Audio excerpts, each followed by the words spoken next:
you say the children these days are not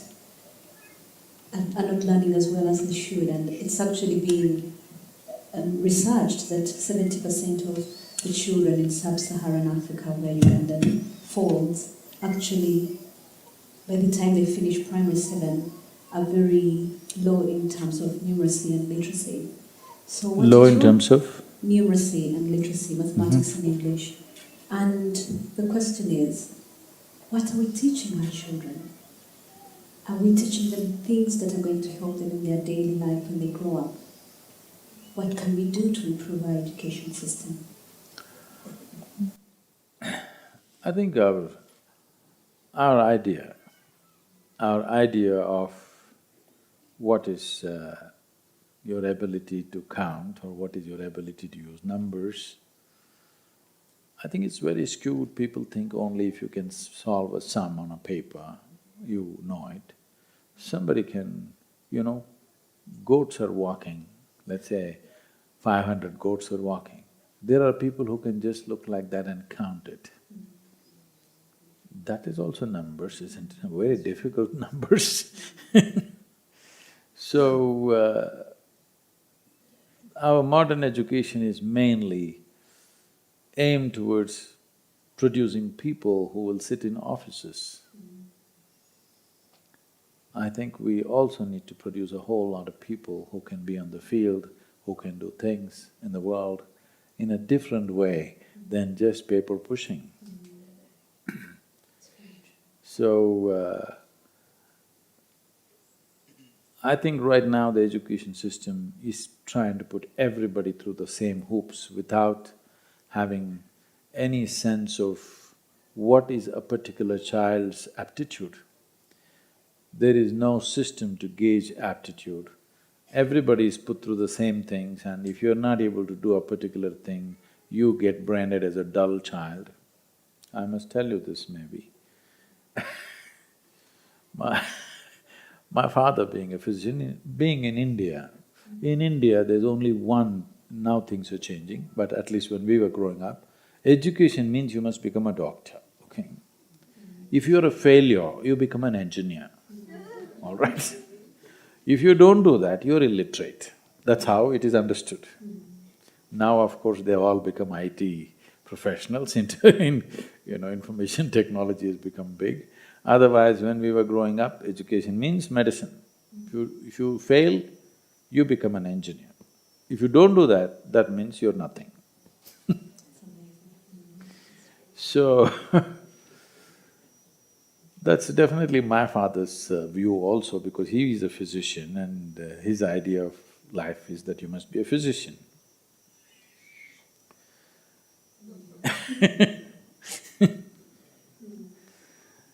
So, when recently it happened a few years ago, a group of doctors from Atlanta in United States, they were visiting the place where I grew up, where my father still lives. I did not know they were visiting that town. About 30-40 of these doctors were touring there, and they wanted to go and see my father without telling me. So I would have warned them But they went there and obviously they started asking, they want to know about my childhood and everything, because now they're very influenced by me. So they went and asked my father, we want to hear as much as we can about Sadhguru's childhood. So my father thought about it, and he's 94, and he said, he was such a dull boy, but now he's somehow become a genius. I don't know how this happened.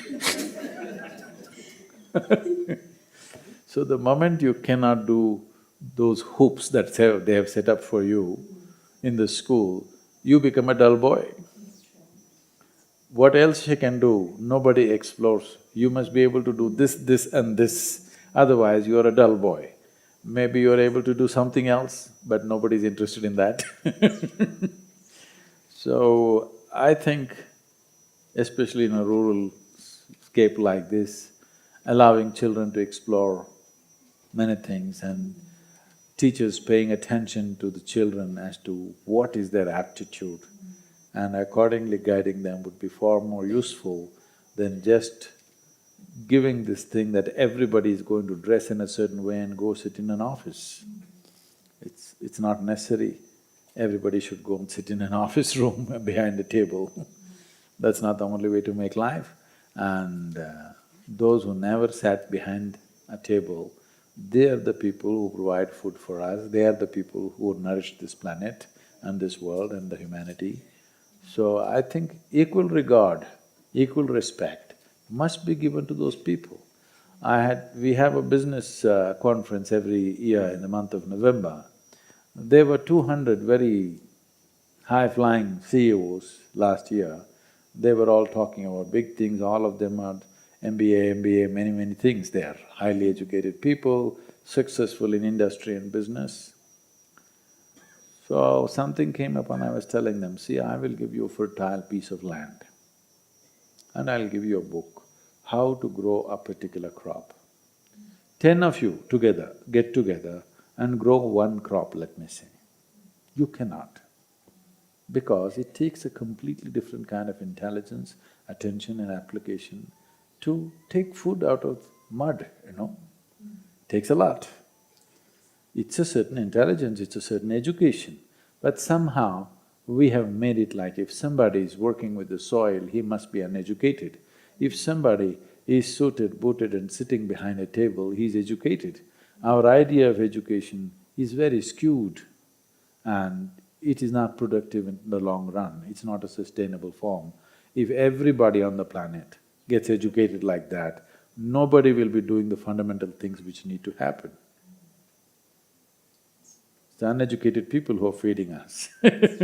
So I think what you're saying, Sadhguru, is that we need to broaden our education system 100%. and make sure children are taught as individuals rather than as a group. Yes. To explore their potential as individuals. I think that's what you're saying. Yes. If we do not explore that, you will… See, it has become common for people to refer to themselves like this. They will say, I am a product of Eton, or I'm a product of this particular university, whatever. So you're admitting that you're a product. So, a product can be packaged and sold and whatever, but a product will not grow. The idea of a school is to cultivate a child in such a way that the child can grow to his or her full potential. Potential need not necessarily mean going out and making so much money. Potential means as a human being, you became a full-fledged human being and whatever you do is of a certain quality because of your involvement and your attention. Education as information is just a little bit of addition.